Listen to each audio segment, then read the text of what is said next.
நம்ம முதலாளி நல்ல முதலாளி. என்ன மனோஜ், இன்னைக்கு வாங்க முடியுதையா?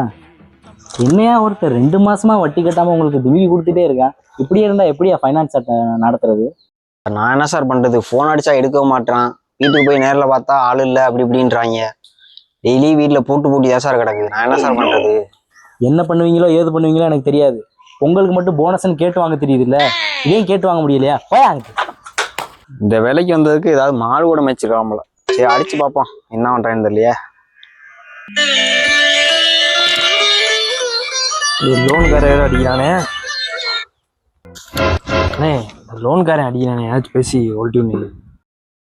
ஹலோ, என்னப்பா 2 மாசம் ஆச்சு, என்ன லோன் கட்டாம இருப்பா? நானே போனுக்காரன் 200 ரூபாய்க்கு அடை வச்சுட்டு போயிட்டேன்ப்பா. அவனத்தேப்பா தேடி தெரியும்.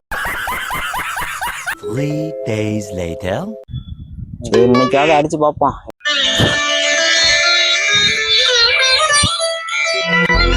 லோன்காரங்களுக்கு வேற வேலையே இல்லையே, யாரும் இல்லையே.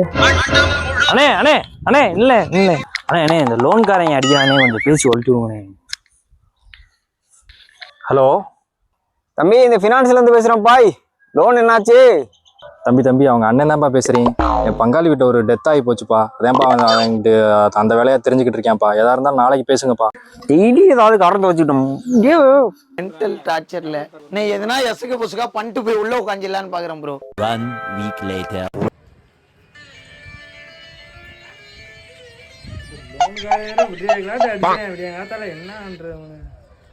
யார்கிட்ட கொடுக்கறது? நாங்க ஒரு உட்காந்து அவன்கிட்ட கொடுப்போம்.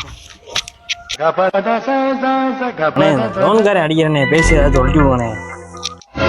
டேய் நீயாடா? அந்த லோன்காரனே நான் தான்டா.